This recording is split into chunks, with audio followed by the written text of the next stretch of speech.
धीरेन्द्र शास्त्री क्यों प्रसिद्ध हो गए हैं, भाग 9। पिछले वीडियो में मुख्यतः मैंने श्री धीरेन्द्र कृष्ण शास्त्री के वैवाहिक स्टेटस के बारे ही ज्योतिष के थ्रू बताया है, लेकिन वीडियो काफी लंबा हो जाने से कुछ महत्वपूर्ण बातें छूट गए। उन्हीं को यहाँ विद एग्जाम्पल रिकवर कर रहा हूँ, जो कि सिर्फ श्री धीरेन्द्र कृष्ण शास्त्री पर भर नहीं अपितु आप पर भी अप्लाई होते हैं। दोस्तों, ज्योतिषीय सिद्धांत के द्वारा पुरुष के कुंडली में पत्नी का कारक शुक्र को और स्त्री के कुंडली में पति का कारक जुपिटर को माना है। तो कुंडली में ये दोनों ग्रह जहां बैठे होते हैं, उससे अगले 7वें राशि स्वामी ग्रह के दिशा वाले गांव या शहर में लड़का या लड़की का ससुराल होता है।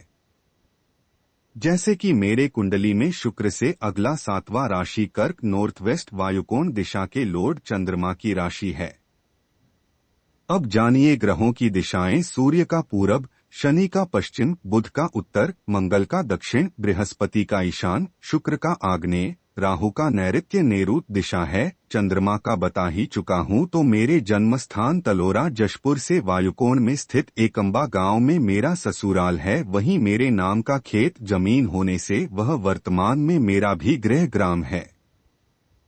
केवल मेरे उदाहरण को आप महज इत्तेफाक कहकर संतुष्ट नहीं होंगे, तो बता दूं कि मेरे बड़े पुत्र के शुक्र से अगला 7वां राशि वृश्चिक मंगल का राशि है, तो उसका ससुराल उसके जन्मस्थान दीपका कोरबा से दक्षिण बलौदाबाजार डिस्ट्रिक्ट के धनगांव में है। मेरे मंझले पुत्र के कुंडली में शुक्र बृहस्पति साथ हैं, तो उसका ससुराल उसके जन्मस्थान दीपका कोरबा से पूर्वोत्तर जशपुरनगर डिस्ट्रिक्ट के गांव बांसटोली फरसाकानी में है। साथियों, अब रही श्री धीरेन्द्र शास्त्री की बात, तो उसका 2 जन्म समय 7:45 सुबह और 12 बजे दोपहर में कंफ्यूजन है। तो दोनों जन्म समय वाइज उसका शुक्र स्वराशि वृषभ टॉरस में मंगल के साथ है। वहां से आगे 7वां राशि वृश्चिक दक्षिण के स्वामी मंगल की राशि है, तो उसका ससुराल उसके जन्मस्थान से दक्षिण के गांव या शहर में होगा। अगर वह अपने गांव के किसी लड़की से प्रेम विवाह करेगा, तो लड़की का मायका शास्त्री के घर से दक्षिण में होगा। जैसे कि मेरा और मेरी पत्नी का गांव एकम्बा सेम है, लेकिन हम दोनों का प्रेम विवाह नहीं बल्कि प्योर अरेंज मैरिज हुआ है। जन्म कुंडली वाइज पत्नी के बृहस्पति से आगे 7वां राशि पश्चिम दिशा के द्योतक शनि की है, तो गांव में मेरा घर पत्नी के नैहर घर से पश्चिम में स्थित है। मैं बता ही चुका हूं कि मेरे बर्थ प्लेस तलोरा से नॉर्थ वेस्ट में एकम्बा है, वहां से ठीक अपोजिट नॉर्थ ईस्ट में तलोरा है। कुंडली चाहे स्त्री की हो या पुरुष का, उसमें का 7वां घर जीवन साथी का होता है। आप एक हथेली में अपने दूसरे हथेली को रखे तो दोनों हथेली एकदम फिट बैठेंगे। वैसी ही फिटिंग एक 7 के अनुपात जीवन साथी का घर में होता है। जैसे कि मेरे नाम दिनेश्वर के पहले अक्षर द से अगला 7वां अक्षर भ से पत्नी का नाम पहले मिस भीखनी था और अब वे मिसेज मीना देवी नाम से पहचानी जाती हैं। सूर्यास्त के बाद मुझ पर्याय के सूर्य यानी दिनेश्वर का और सूर्योदय से पहले ठीक मेरे अपोजिट मेरी पत्नी मिसेज मीना देवी का जन्म हुआ है।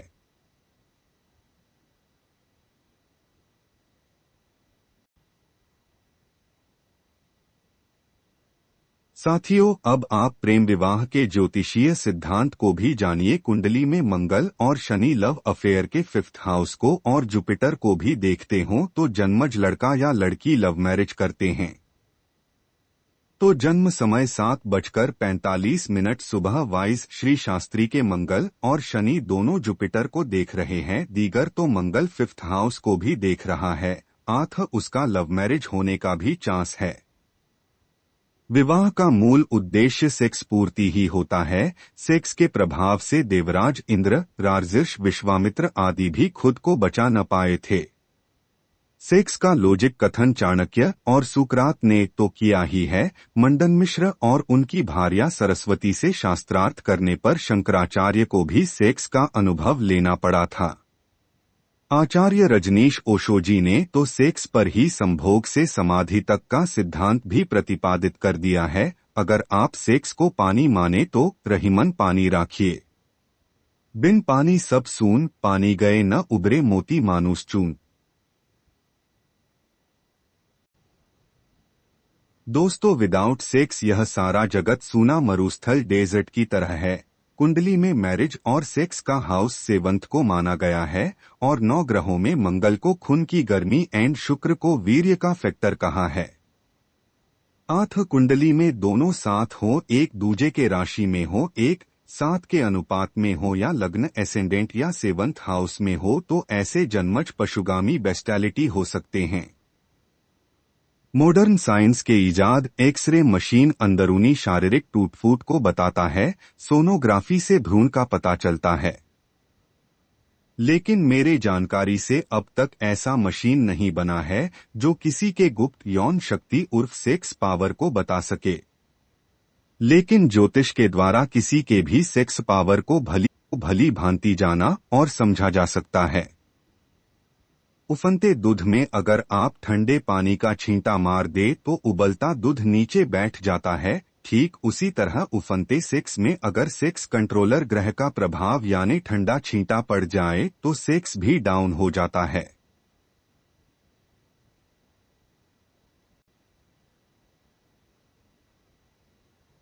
साथियों, कुंडली का षष्ठेश यानी 6th हाउस लॉर्ड ही सेक्स कंट्रोलर होता है। अगर वह कुंडली के लग्न या सप्तम में बैठा हो या मंगल एवं शुक्र को प्रभावित करता हो तो जन्मज में मेकशिफ्ट कामचलाओ सेक्स होता है।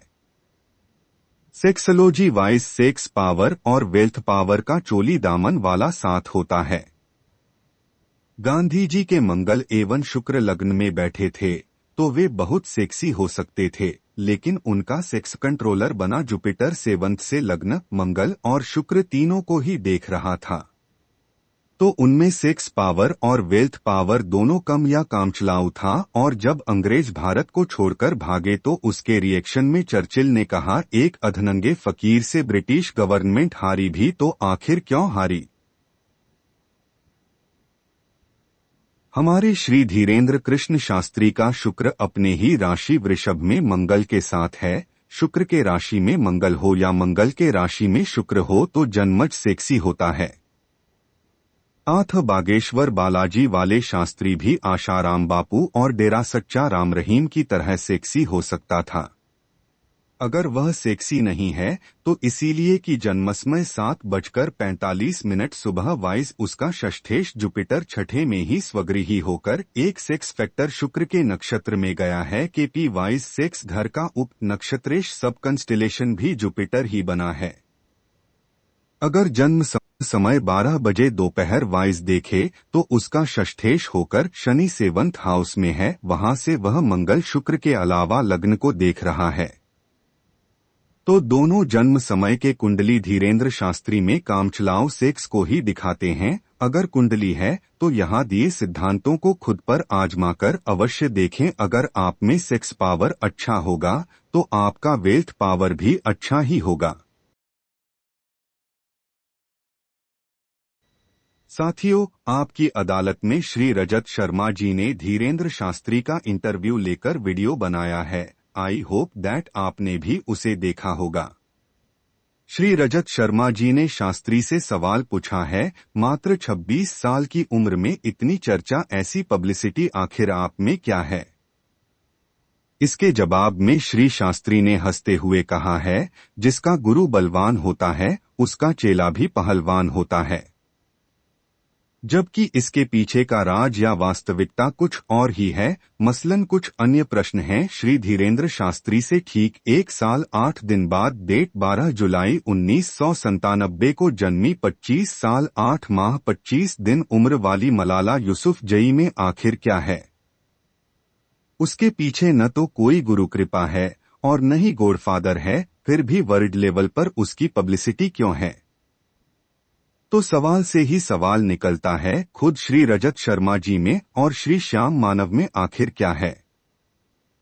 दोनों की पब्लिसिटी भारत में क्यों है। एक ने तुझको जन्म दिया और एक ने तुझको पाला, हे रे कन्हैया किसको कहेगा तू मैया। के तर्ज पर श्री आर शर्मा जी ने श्री शास्त्री का इंटरव्यू लिया और श्री श्याम मानव जी ने उसको चैलेंज किया। तो यहाँ आए उक्त अटपटे प्रश्नों का जवाब कठिन अवश्य है, किंचित मात्र भी दुरूह नहीं है। आपने सुना ही होगा कि खुदा मेहरबान तो गधा पहलवान। हालांकि मेरा मकसद किसी के धारणा को ठेस पहुंचाना नहीं है, फिर भी मेरे बताए जवाब से कईयों के धारणा को ठेस लग सकता है, क्योंकि यहाँ मैं पीढ़ी दर पीढ़ी गुरु कृपा परंपरा के लीक से हटकर पीढ़ी दर पीढ़ी ग्रह सुप्रेमेसी परंपरा के तहत कड़वा सच को बताऊंगा। संत कबीर ने चेताया है, सांचा शब्द कबीर की सुनो तो लग जाएगा आ। अज्ञानी कुतर्की तो जल मरेंगे, ज्ञानी जाएंगे जा।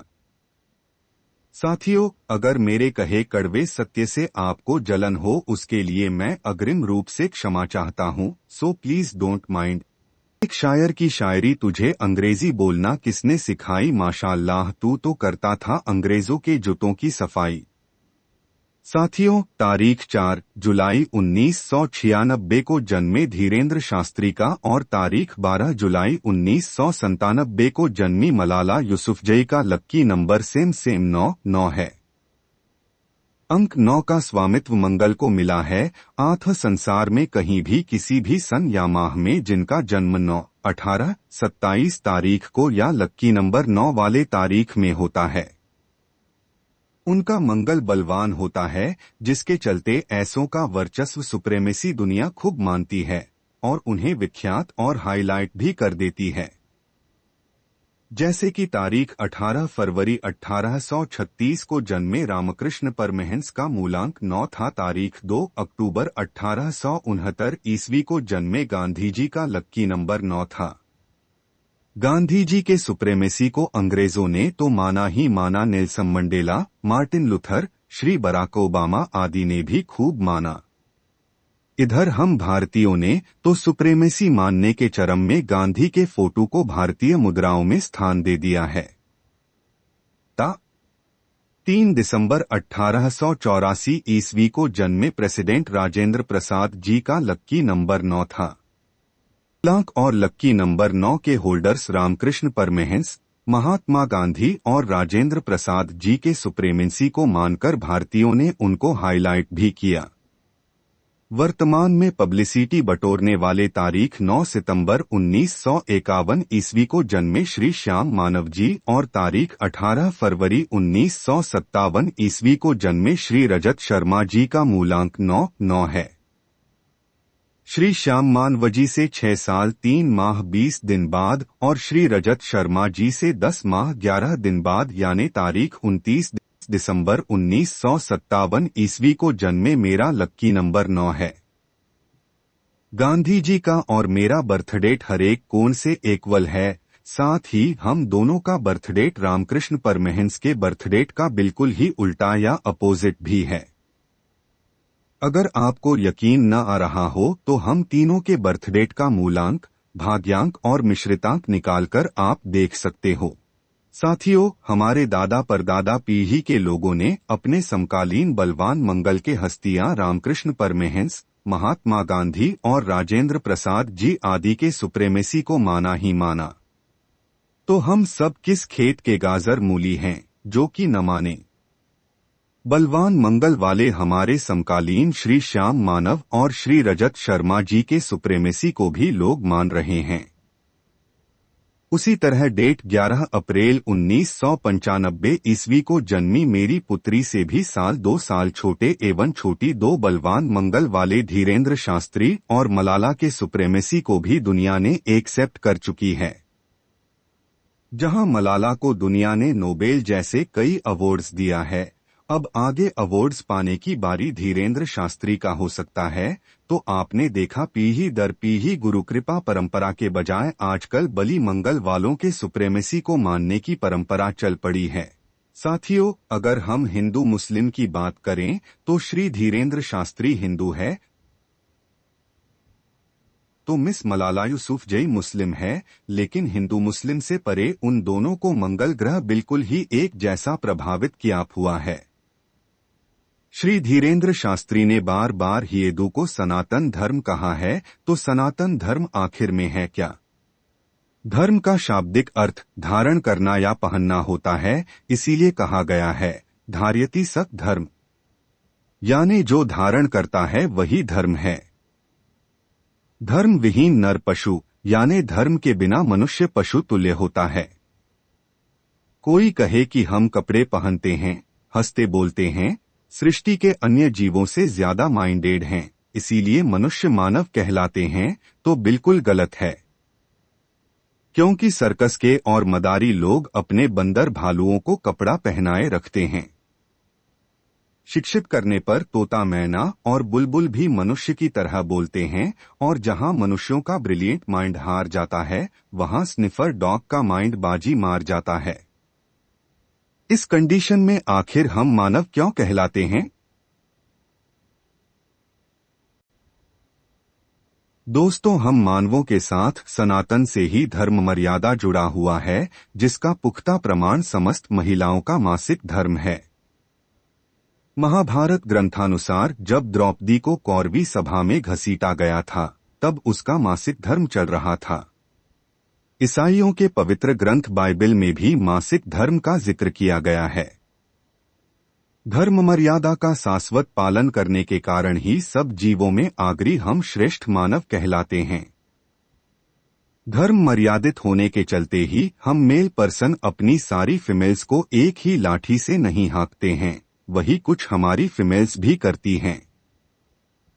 उधर पशुओं की मादाएं मासिक धर्म से पूरी तरह वंचित होती हैं, तो धर्म मर्यादा विहीन मेल पशुओं के नजरिए में उनकी सारी फीमेल्स बिल्कुल ही एक समान होती हैं। उसी तरह फीमेल पशुओं के नजरिए में भी उनके सारे मेल्स एक समान ही होते हैं, तभी तो वे पशु कहलाते हैं। अगर हम धर्म धारण को जनाना धोती उर्फ ट्रांसपेरेंट लेडीज साड़ी मान लें, तो उस साड़ी का पेटीकोट ज्योतिष है, और जिस तरह पेटीकोट के बिना पारदर्शी साड़ी पहनना अर्थहीन होता है, उसी तरह ज्योतिष के बिना धर्म धारण भी अर्थहीन होता है। सनातन धर्म तो केवल महिलाओं का मासिक धर्म है, जिसे अनिवार्य रूप से एक्सेप्ट करने के लिए संसार की समस्त नारियां विवशप्राय हैं, तो वही एक है जो हम समस्त मानुसियों को सृष्टि के अमानुष जानवरों से छांटकर अलग सेपरेट करता है। साथियों, हिंदू, मुस्लिम, सिख, ईसाई, बौद्ध, जैन, कबीर, सतनाम, पारसी आदि मत हैं, पंथ है, संप्रदाय हैं, धर्म, मजहब, रिलीजन को पालन करने के तरीके मात्र हैं। राष्ट्र संत जैन मुनि तरुण सागर ने कहा है, न रात को राहत और न दिन को है चैन, फिर भी कहलाते हैं बड़े जैन। अगर उसी लहजे में कहूँ तो धर्म कर्म में है निपट ही 0-0 बिंदु, फिर भी हम बड़े अक्कड़ से कहलवाते हैं खुद को कट्टर हिंदू। धरती, आकाश, ग्रह, नक्षत्र, ज्योतिष सारे मिलकर कहें हिंदू, मुस्लिम, सिख, ईसाई, राम रहीम सभी हैं आपस में भाई भाई। शास्त्रोक्त धर्म मर्यादा विहीन नर पशु तो धर्म के आधार ज्योतिष विहीन नर क्या कहलाएगा? प्लीज इसका सार्थक जवाब आराम से बैठकर आप खुद ही खोजिएगा। आज के लिए बस इतना ही दोस्तों। ईश्वर या आपने चाहा तो फिर मिलेंगे। फिलहाल तो मुझे विदा दे। आपने लंबे चौड़े वीडियो को अंत तक देखा, उसके लिए बहुत बहुत शुक्रिया, धन्यवाद। जय हिंद, जय जय श्री राम।